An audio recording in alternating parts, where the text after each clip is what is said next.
Dear learners, welcome to A for Education. ഇന്ന് നമ്മൾ discuss ചെയ്യുന്ന ടോപ്പിക് എന്ന് പറയുന്നത് കോപ്പിറൈറ്റ് ആക്ട് ആണ്. എന്താണ് കോപ്പിറൈറ്റ് എന്നുള്ളതും കോപ്പിറൈറ്റ് ആക്ട് എന്നുള്ളതും നിങ്ങൾ കേട്ടിട്ടുണ്ടാവും അല്ലേ? 1957 വന്നിട്ടുള്ള ഒരു ആക്റ്റാണ് കോപ്പിറൈറ്റ് ആക്ട് എന്ന് പറയുന്നത്. ആൻഡ് ഇതിലേക്ക് പോകുന്നതിന് മുമ്പേ നമ്മൾ എന്താണ് കോപ്പിറൈറ്റ് എന്നുള്ളതാണ് ആദ്യം നോക്കുന്നത്. ഓക്കെ, അപ്പോൾ എന്താണ് കോപ്പിറൈറ്റ് എന്ന് പറയുന്നത്? കോപ്പിറൈറ്റിൻ്റെ പ്രധാനപ്പെട്ട ഒരു പ്രത്യേകത എന്ന് പറയുന്നത്, മുന്നേ ക്വസ്റ്റ്യനിൽ ചോദിച്ചിട്ടുള്ള ഒരു ആസ്പെക്റ്റ് എന്ന് പറയുന്നത് ഇതായിരുന്നു. എന്താണ്? It is monopolistic in nature എന്നുള്ളത്.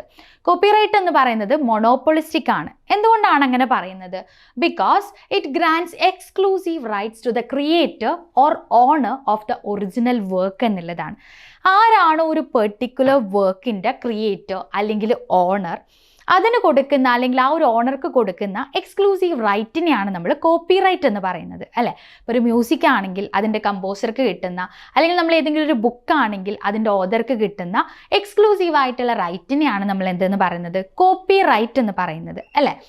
ദെൻ ആ ഒരു മൊണോപ്പൊളിസ്റ്റിക് ഇൻ നേച്ചർ എന്നുള്ളത് വളരെ ഇമ്പോർട്ടൻ്റ് ആണ്. Copyright is monopolistic in nature and the exclusive rights include the right to reproduce the work, distribute copies, perform or display the work publicly and create derivative works based on the original. അപ്പോൾ ഈ ഒരു right എന്ന് പറയുന്നത് just ആ ഒരു വർക്കിൻ്റെ production മാത്രമല്ല, ഇതിൽ എന്തൊക്കെ വരുന്നുണ്ട്? Right to reproduce the work, അതുപോലെ തന്നെ അത് ഡിസ്ട്രിബ്യൂട്ട് ചെയ്യാന്നുള്ളത്, ഡിസ്പ്ലേ ചെയ്യാന്നുള്ളത്, പബ്ലിക്ലി ഡിസ്പ്ലേ ചെയ്യാന്നുള്ളതൊക്കെ. അപ്പോൾ ഒറിജിനൽ വർക്കിനെ ബേസ് ചെയ്തിട്ട് നമ്മൾ ആ ഒരു വർക്കിനെ എന്ത് ചെയ്യാണ്?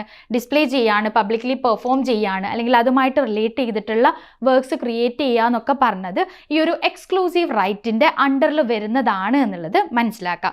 ദെൻ ആർക്കാണ് കോപ്പിറൈറ്റ് ലോ പ്രൊട്ടക്ഷൻ എന്ന് പറയുന്നത്?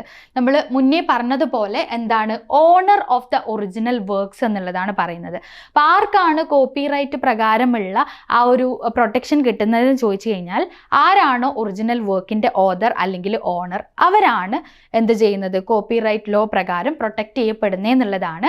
And this monopoly over the use and distribution of work is fundamental aspect of copyright protection. അപ്പോൾ അവർക്കാണ്, അവരുടെ പെർമിഷൻ ഇല്ലാണ്ട് നമുക്ക് എന്ത് ചെയ്യാൻ പറ്റില്ല? ആ ഒരു വർക്കിൽ എന്തെങ്കിലും രീതിയിലുള്ള മോഡിഫിക്കേഷൻസ് വരുത്തോ അല്ലെങ്കിൽ അത് സെല്ല് ചെയ്യാന്നുള്ള കാര്യങ്ങളൊന്നും എന്ത് ചെയ്യാൻ പറ്റില്ല? ഈ ഒരു കോപ്പിറൈറ്റ് ഓണറുടെ പെർമിഷൻ ഇല്ലാണ്ട് ചെയ്യാൻ പറ്റില്ല എന്നുള്ളതാണ്. ഓക്കെ, അപ്പോൾ എന്താണ് കോപ്പിറൈറ്റ് എന്ന് മനസ്സിലായിട്ടുണ്ടാകുമെന്ന് വിചാരിക്കുന്നു. Exclusive right of the owner of the original work എന്നുള്ളതാണ് കോപ്പിറൈറ്റ് എന്ന് പറയുന്നത്. ദെൻ കോപ്പിറൈറ്റ് ആക്ടിലേക്ക് വരുന്ന സമയത്ത് 1957 ഈ ഒരു ആക്ട് വരുന്നത്. ഓക്കെ, 1957 ഈ ഒരു ആക്ട് വരുന്നത്. And broadly speaking, copyright is an exclusive right. നമ്മൾ ഓൾറെഡി ഡിസ്കസ് ചെയ്തു. It's an exclusive right granted by law for specified period to the creator of a work thought against any form of copying by an unauthorized person. അപ്പോൾ എന്തിനു വേണ്ടിയിട്ടാണ് copyright act കൊണ്ടുവന്നിട്ടുള്ളത്? ഒരു unauthorised person ഈ പറഞ്ഞിട്ടുള്ള വർക്കിൽ ഒരു അവകാശം പറയാണ്ടിരിക്കാൻ, അല്ലെങ്കിൽ അതുമായിട്ട് റിലേറ്റ് ചെയ്യുന്ന എന്തെങ്കിലും കാര്യങ്ങൾ ക്ലെയിം ചെയ്യാതിരിക്കാൻ വേണ്ടിയിട്ടാണ് എന്ത് കൊണ്ടുവന്നിട്ടുള്ളത്? 1957 കോപ്പിറൈറ്റ് ആക്ട് കൊണ്ടുവന്നിട്ടുള്ളത്. ആൻഡ് ഇതിൻ്റെ പ്രധാനപ്പെട്ട ഒബ്ജക്റ്റീവ് എന്താണെന്നുള്ളത് നോക്കാം.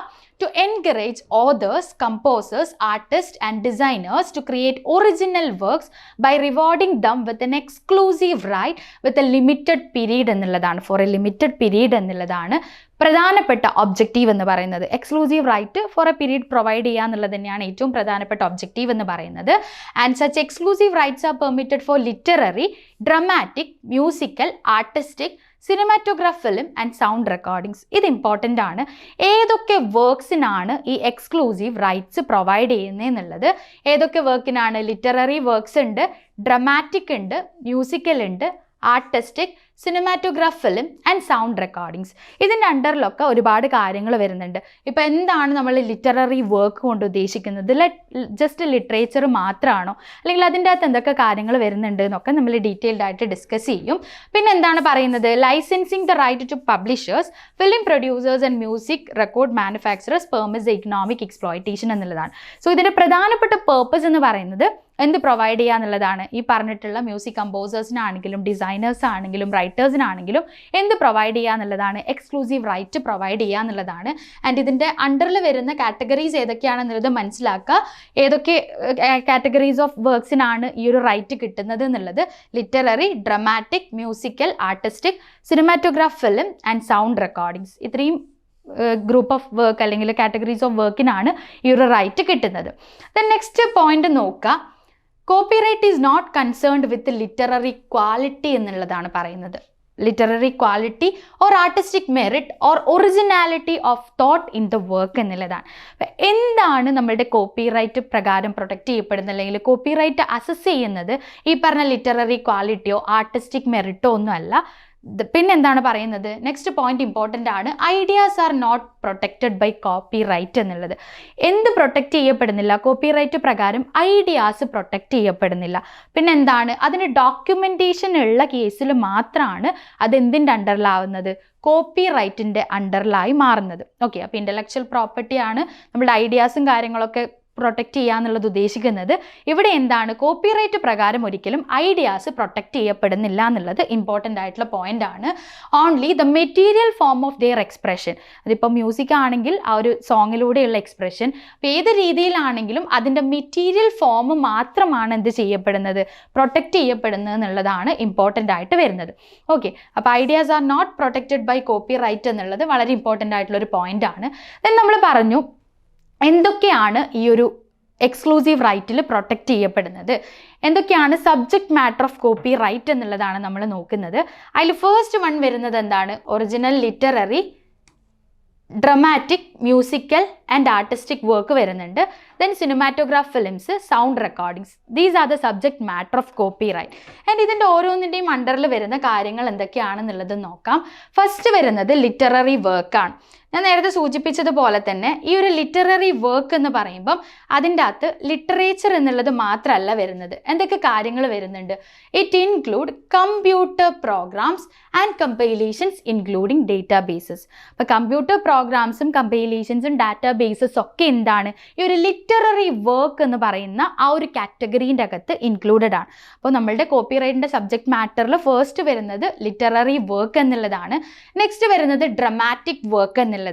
It includes any piece for recitation, choreographic work or entertainment, and a dumb show, scenic arrangement or acting, the form of which is fixed or writing or otherwise എന്നുള്ളതാണ്. So നമ്മളൊരു drama അല്ലെങ്കിൽ ഒരു road show ആണെങ്കിലും കൂടെ അതിനെന്താണ്, അതൊരു scripted ആണെങ്കിൽ നമ്മൾ എന്ത് ചെയ്യുമെന്നുള്ളതാണ്, അത് കോപ്പി റൈറ്റിൻ്റെ അണ്ടറിൽ പ്രൊട്ടക്റ്റ് ചെയ്യപ്പെടുമെന്നുള്ളതാണ് ഡ്രമാറ്റിക് വർക്കിൽ പറയുന്നത്. Then we have musical work. It includes graphical notation of music എന്നുള്ളതാണ്.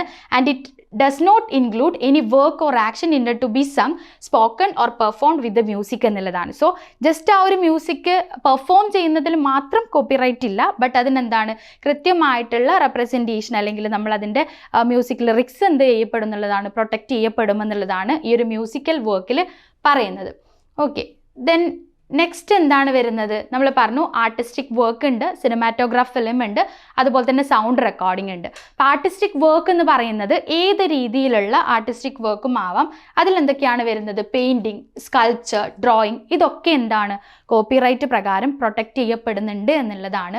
Or engraving, photograph, A work of architecture having N artistic character or design including it's model, any other work of craftsmanship, ഇതൊക്കെ എന്താണ് artistic work എന്നുള്ളതിൻ്റെ അണ്ടറിലാണ് വരുന്നത്. So നമ്മൾ ഈ പറഞ്ഞ painting ആണെങ്കിലും engraving ആണെങ്കിലും ഫോട്ടോഗ്രാഫിനൊക്കെ എന്തുണ്ട്, കോപ്പിറൈറ്റ് ഉണ്ട് എന്നുള്ളതാണ്. Then we have cinematograph film. It means any work of visual recording on any medium produced through a process from which a moving image may be produced by any means and includes a sound recording accompanying such visual recording. ഈ ഒരു cinematograph film എന്ന് പറയുന്നത് film മാത്രമല്ല ഇതിൽ include ചെയ്യുന്നത്. എന്താണ് പറഞ്ഞത്, sound recordings accompany ചെയ്യുന്ന വിഷ്വൽ എലമെൻറ്റ്സ് ഒക്കെ വരികയാണെങ്കിൽ, അപ്പോൾ ഏത് രീതിയിലുള്ള ചെറിയ ഏത് ഡ്യൂറേഷനിലുള്ളതാണെങ്കിലും അവിടെ വിഷ്വൽ എലമെൻറ്റ്സ് വരുന്നുണ്ട്, അതിന് സൗണ്ട് റെക്കോർഡിങ്സ് അക്കമ്പനി ചെയ്യുന്നുണ്ട്. മൂവിങ് ഇമേജസ് ആണെങ്കിൽ അതിന് എന്ത് ചെയ്യും, നമ്മളുടെ കോപ്പിറൈറ്റ് പ്രകാരം പ്രൊട്ടക്റ്റ് ചെയ്യപ്പെടുമെന്നുള്ളതാണ് സിനിമാറ്റോഗ്രാഫ് ഫിലിമിൽ പറയുന്നത്. Then we have sound recording. It means recording of sounds on any medium from which the original sound may be reproduced regardless of the medium of the record or of the method used to reproduce the sounds എന്നുള്ളതാണ്. So any sound റെക്കോർഡിങ്ങിന് നമ്മൾ എന്ത് ചെയ്യുമെന്നുള്ളതാണ്, ഈ ഒരു sound recording എന്ന് പറയുന്ന കാറ്റഗറിയിൽ ഉൾപ്പെടുത്തുമെന്നുള്ളതാണ്. അപ്പോൾ ഈ പറഞ്ഞ കാര്യങ്ങളൊക്കെയാണ് എന്തെന്ന് പറയുന്നത്, കോപ്പി റൈറ്റിൻ്റെ സബ്ജക്റ്റ് മാറ്റർ എന്ന് പറയുന്നത്. അപ്പോൾ അതിൽ ലിറ്ററേച്ചർ എന്നുള്ളത് ഓർത്ത് വെക്കുക. ജസ്റ്റ് ലിറ്ററേച്ചർ മാത്രമല്ല, അതിലെന്താണ് നമ്മളുടെ ഡാറ്റാബേസസും കമ്പൈലേഷനും ഒക്കെ അതിൽ ഇൻക്ലൂഡഡ് ആണെന്നുള്ളത് മനസ്സിലാക്കാം. ഓക്കെ, ദെൻ ആരാണ് കോപ്പി റൈറ്റിൻ്റെ ഓതർ എന്നുള്ളത് അല്ലെങ്കിൽ ഓണർ എന്നുള്ളത് നമ്മൾ ഓൾറെഡി പറഞ്ഞു. The author of the work, അവരായിരിക്കും എന്തെന്ന് പറയുന്നത് കോപ്പി റൈറ്റിൻ്റെ ഓണർ എന്ന് പറയുന്നത്. And registrar of copyright is appointed by the central government. ആരുടെയാണ് നമ്മൾ ഇത് രജിസ്റ്റർ ചെയ്യുന്നത്? Copyright registrar of copyright ആണ്. ആൻഡ് രജിസ്ട്രാർ ഓഫ് കോപ്പി റൈറ്റിനെ അപ്പോയിൻറ്റ് ചെയ്യുന്നത് ആരാണ്? സെൻട്രൽ ഗവൺമെൻറ് ആണ്. And the registrar of copy right shawl be the secretary of the copyright board. അപ്പോൾ ഈ ഒരു registrar of the copyright തന്നെയായിരിക്കും എന്തെന്ന് പറയുന്നത് നമ്മുടെ കോപ്പി റൈറ്റ് ബോർഡിൻ്റെ സെക്രട്ടറി എന്നുള്ളതും നോട്ട് ചെയ്ത് വെക്കുക. ദെൻ ഒറിജിനൽ വർക്കാണ് പ്രൊട്ടക്റ്റ് ചെയ്യപ്പെടുന്നത് എന്നുള്ളതും അതുപോലെ തന്നെ ഈ ഒരു എക്സ്ക്ലൂസീവ് റൈറ്റ് അല്ലെങ്കിൽ മൊണോപ്പൊളിസ്റ്റിക് ആയിട്ടുള്ള നേച്ചറാണ് കോപ്പി റൈറ്റ് വരുന്നത് എന്നുള്ളതും ഓർത്ത് വെക്കുക. ദെൻ ഇതിൻ്റെ അകത്ത് ഇമ്പോർട്ടൻ്റ് ആയിട്ടുള്ള കുറച്ച് സെക്ഷൻസ് ആണ് നമ്മൾ പരിചയപ്പെടുന്നത്. ഇതിൽ സെക്ഷൻ 57 എന്ന് പറയുന്നത് മുന്നേ ക്വസ്റ്റ്യൻ ചോദിച്ചിട്ടുണ്ടായിരുന്നതാണ്. ഇതിൽ സെക്ഷൻ 13 എന്ന് പറയുന്നത് എന്താണ് പറയുന്നത്? Copyright protections is conferred on literary works, dramatic works, musical works, artistic works, cinematograph films and sound recordings. ഇതിൽ എന്താണ് പറയുന്നത്? സെക്ഷൻ 13 പറയുന്നത് സബ്ജക്റ്റ് മാറ്റർ ഓഫ് കോപ്പിറൈറ്റ് ആണ്. ആ രീതിയിൽ നിങ്ങൾ പഠിച്ചു വെച്ചാൽ മതി. 13 എന്ന് പറയുന്നത് സബ്ജക്റ്റ് മാറ്റർ ഓഫ് കോപ്പിറൈറ്റ് ആണ്. ദെൻ സെക്ഷൻ 17 ആണ് നെക്സ്റ്റ് വരുന്നത്. എന്താണ് പറയുന്നത്? The author or creator of the work is the first owner of copyright എന്നുള്ളതാണ്. ആരാണോ ആ ഒരു വർക്കിൻ്റെ ഓതർ അല്ലെങ്കിൽ ക്രിയേറ്റർ അവരാണ് കോപ്പി റൈറ്റിൻ്റെ ഫസ്റ്റ് ഓണർ എന്നുള്ളതാണ് സെക്ഷൻ 17 പറയുന്നത്. Then we have section 57. 57 എന്താണ് പറയുന്നത്? വളരെ ഇമ്പോർട്ടൻ്റ് ആണ്. This defines 2 basic moral rights of an author എന്നുള്ളതാണ് പറയുന്നത്. അപ്പോൾ ഈ ഒരു 57 എന്ത് പറയുന്നത്? ഓതറിൻ്റെ ബേസിക് ആയിട്ടുള്ള മോറൽ റൈറ്റ്സിനെ കുറിച്ച് പറയുന്നത്. അതിൽ 2 തരം റൈറ്റ്സ് ആണ് പറയുന്നത്. റൈറ്റ് ഓഫ് പെറ്റേണിറ്റിയും അതുപോലെ തന്നെ റൈറ്റ് ഓഫ് ഇൻറ്റഗ്രിറ്റി. അല്ലെ റൈറ്റ് ഓഫ് പെറ്റേണിറ്റി എന്ന് പറയുന്നത് the right to claim authorship of the work എന്നുള്ളതാണ്. ആ ഒരു പെർട്ടിക്കുലർ വർക്കിൻ്റെ ഓതർഷിപ്പ് നമുക്ക് ക്ലെയിം ചെയ്യാനുള്ളൊരു റൈറ്റാണ് പെറ്റേണിറ്റി റൈറ്റ് എന്ന് പറയുന്നത്. ദെൻ ഇൻറ്റഗ്രിറ്റി എന്ന് പറയുന്നത് റൈറ്റ് ഓഫ് ഇൻറ്റഗ്രിറ്റി എന്താണ് പറയുന്നത്? The right to protect its honour and reputation. ആ ഒരു ഇൻഡിവിജ്വലിൻ്റെ ഓണർ അല്ലെങ്കിൽ റെപ്യൂട്ടേഷൻ പ്രൊട്ടക്റ്റ് ചെയ്യപ്പെടുന്ന ഒരു റൈറ്റ്, അതാണ് റൈറ്റ് ഓഫ് ഇൻറ്റഗ്രിറ്റി എന്ന് പറയുന്നത്. അപ്പോൾ ഇത്തരത്തിൽ 57 2 മോറൽ റൈറ്റ്സിനെ കുറിച്ചാണ് പറയുന്നത്. റൈറ്റ് ഓഫ് പെറ്റേണിറ്റി അതുപോലെ തന്നെ right of integrity. Okay, then നമ്മൾ നോക്കുന്നത് എന്താണ് ഇൻഫ്രിഞ്ച്മെൻ്റ് എന്ന് പറയുന്നത്. എന്താണ് കോപ്പിറൈറ്റ് ഇൻഫ്രിഞ്ച്മെൻറ്റ് അല്ലെങ്കിൽ കോപ്പിറൈറ്റ് വയലേഷൻ എന്ന് പറയുന്നത്? Anyone who violates the exclusive right of the owner of the copyrighted work for its commercial exploitation or its communication to the public without the author's consent or authority is infringing the copyright. അപ്പോൾ എന്താണ് copyright ഇൻഫ്രിഞ്ച്മെൻറ്റിലേക്ക് constitute ചെയ്യുന്നത്? നമ്മൾ ഒരു copyrighted work ആ ഒരു ഓണറിൻ്റെ അല്ലെങ്കിൽ ആ ഒരു പെർട്ടിക്കുലർ കോപ്പിറൈറ്റ് ഓണറിൻ്റെ കൺസെൻറ്റ് ഇല്ലാതെ കൊണ്ട് നമ്മൾ അതെന്ത് ചെയ്യാണ്? ഒന്നെങ്കിൽ അത് സെല്ല് ചെയ്യാണ്, അല്ലെങ്കിൽ അത് ഏതെങ്കിലും രീതിയിൽ പബ്ലിക് എക്സിബിഷനൊക്കെ നടത്തുകയാണെങ്കിൽ അതാണ് നമ്മൾ എന്ത് പറയുന്നത്? കോപ്പിറൈറ്റ് ഇൻഫ്രിഞ്ച്മെൻറ്റ് എന്ന് പറയുന്നത്. അപ്പോൾ അവിടെ കോപ്പിറൈറ്റ് ഓണറിൻ്റെ കൺസെൻറ്റ് എന്ന് പറയുന്നത് വളരെ ഇമ്പോർട്ടൻ്റ് ആണ്. കൺസെൻറ്റ് ഇല്ലാത്ത രീതിയിലുള്ള ഏതൊരു ഇക്കണോമിക് ആയിട്ടുള്ള ആക്ടിവിറ്റീസ്, അത് റിലേറ്റഡ് ആയിട്ടുള്ള എന്ത് ഇക്കണോമിക് ആക്ടിവിറ്റീസും എന്തായിട്ടാണ് കൺസിഡർ ചെയ്യുന്നത്? കോപ്പിറൈറ്റ് ഇൻഫ്രിഞ്ച്മെൻ്റ് ആയിട്ടാണ് കൺസിഡർ ചെയ്യുന്നത്. സോ കോപ്പിറൈറ്റ് എന്ന് പറയുന്ന സംഭവം എന്താണ്? കോപ്പിറൈറ്റ് എന്നുള്ളത് ഇമ്പോർട്ടൻ്റ് ആണ്. അതിൻ്റെ മൊണോപ്പൊളിസ്റ്റിക് നേച്ചർ എന്നുള്ളത് മുന്നേ ക്വസ്റ്റ്യനിൽ ചോദിച്ചിട്ടുള്ളതാണ്. ദെൻ നമ്മൾ എന്താണ് പഠിച്ചത്? കോപ്പിറൈറ്റ് ആക്ട് വന്നിട്ടുണ്ട്. ഏത് ഇയറിലാണത് വന്നിട്ടുള്ളത്? ഏതൊക്കെയാണ് കോപ്പിറൈറ്റിൻ്റെ സബ്ജക്റ്റ് മാറ്റർ എന്ന് പറയുന്നത്? അത് നമ്മൾ ഡീറ്റെയിൽഡ് ആയിട്ട് നോക്കി. ആൻഡ് ഇമ്പോർട്ടൻ്റ് ആയിട്ടുള്ള 3 സെക്ഷൻസ്. സെക്ഷൻ 13 എന്ന് പറയുന്നത് സബ്ജക്റ്റ് മാറ്റർ ആണ് പറയുന്നത്. ദെൻ 17 എന്താണ് പറയുന്നത്? സെക്ഷൻ 13 നോക്കി.